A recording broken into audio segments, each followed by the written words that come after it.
Hillock Green review. Hi, my name is Alan from Alan Re Property. Welcome back to my YouTube channel. In today's video, I'm going to talk about an upcoming new launch condominium in the Lentor area, which is now known as Hillock Green.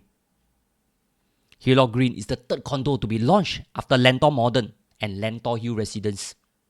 Subsequently, there will be another 4 other launches lining up in the months ahead.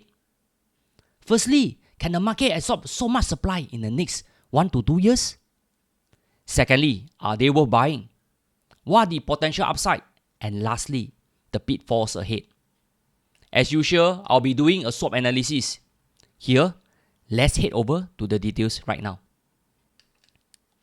This 99 years leasehold site, which is previously known as Lentor Central, is a government land sale that measures 144,000 square feet with a plot ratio of 3. This works out to a maximum gross floor area of 434,000 square feet. The top bid of 481 million came from a consortium made up of China Communication Construction, Soybuild Group Holding, and United Engineers, which is a unit of Hillock Land. The price worked out to 1108 per square feet per plot ratio. The difference between the first and second bids was only 3.7%. This is considered to be a reasonable bid, but hold on, let's revisit the land cost in the later part of this video. This is the location map. Hillock Green is situated in District 27 in the Lentor vicinity. It's located near the Lentor MRT station, which is connected to the Thomson East Coast Line. It's near Ang Mo Kio town, and amenities such as markets, schools, and park are all located nearby. The developers have plans for 474 units that comprise a mixture of 1 to 4 bedrooms. This is the typical unit type. As usual, we have the 1 bedroom that is mainly targeted at investors. The 2 bedrooms are suitable for singles, dings to investors. 3 bedrooms mainly for owner stay, and 4 bedrooms for those with bigger or extended families. This is a site map with 3 blocks facing apart with communal facilities in the center. They are positioned with a north-south orientation. Those facing north will see Lentor Central, which is the only mixed development in this area. Those facing south will see the HDB flats in Ang Mo Kio, as well as your neighbor, Lentor Hill Residence. All the 1 to 4 bedrooms are spread across all the blocks. There will be 6 to 8 units on each floor. Here, if you are wondering why the buildings have a certain structure and look, that is known as the Urban Design Guideline. URA has stipulated under the terms and conditions for the GLS site to follow such building forms. This is the elevation chart. As usual, all the units are identical within the same stacks, except the lowest and highest floor unit. There are sky terrace on the 14th floor, which will have communal facilities, but also act as a refuge floor in the event of an evacuation. As per SCDA website, refuge floors are special floors that serve as a safe holding area, so that residents do not have to travel many floors down to get out of the building in case of a fire. The fire code stipulated that refuge floors need to be provided at every 20 stories in a super high-rise residential building. The refuge floor is generally a safe place to wait in the course of an evacuation. They are naturally ventilated and are made of fire-resistant material. What is the strength? Well, this consortium is a new setup that is working together for the first time to develop a condo all together. Each of them has past working experience in property development.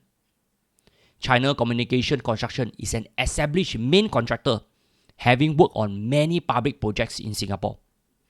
Their current project involved the design and build of the Jurong East Integrated Transport Hub, which also comprised a 27-story tower with office, housing, and retail facilities.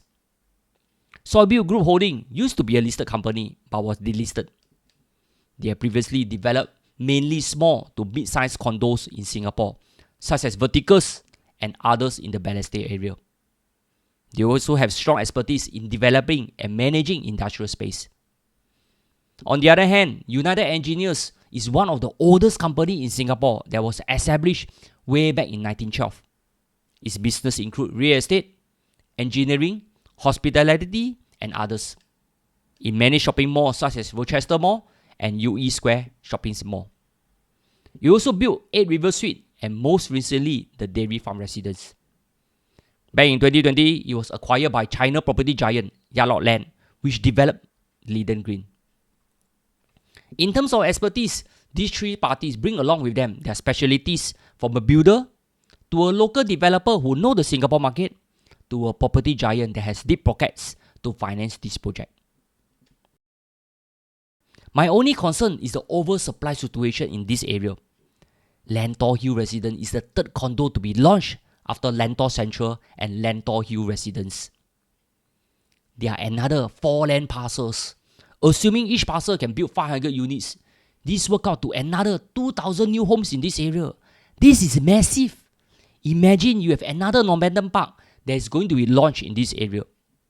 You also need to worry about traffic jams and stretch on the infrastructure, such as childcare to schools. Here, what is the authority thinking? Why the urgency to build a critical mass in such a short time? Why are they so kanchiong?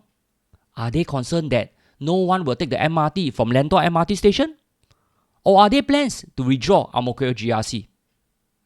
Anyway, can the market absorb so many units all at once? How will they fare in the resale market?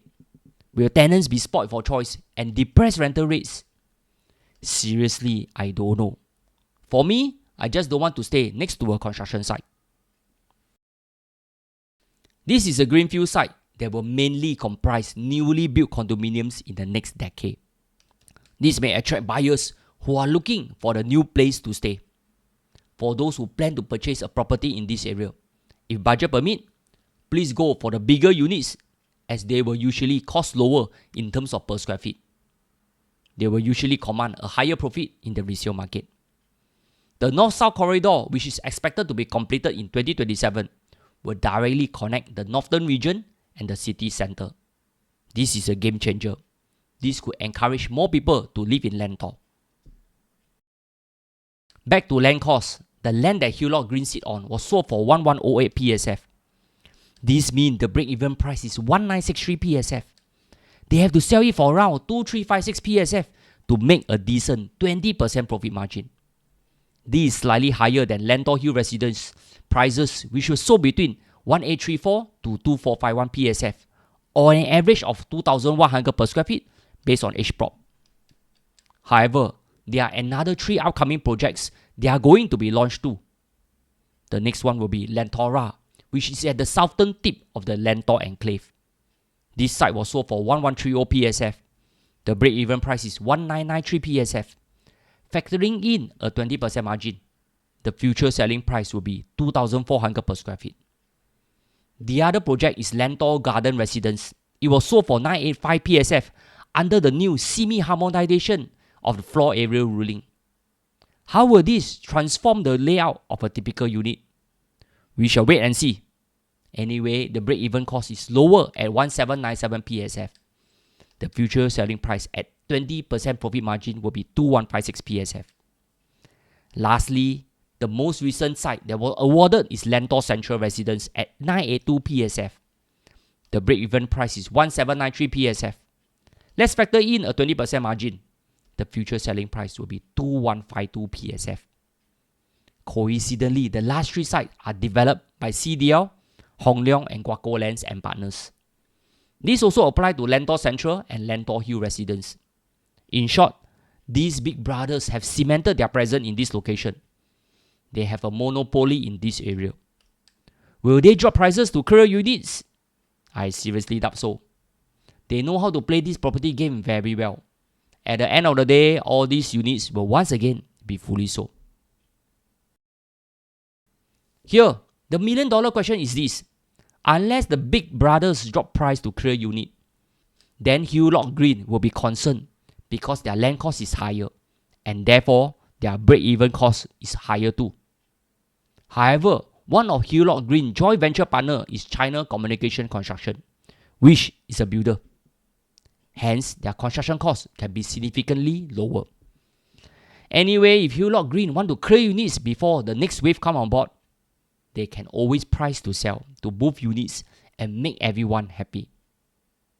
They can always turn a threat into a strength. As the Chinese saying go, 危机就是转机. But I doubt they will do so, as this is after all their first joint venture. Anyway, if you have plans to consider this project, my company is the appointed marketing agent. The preview date is on 28 October. If you are keen, kindly contact me to register your interest. That's all. Please like, share and subscribe to my YouTube channel if you have not done so. See you soon in the next video.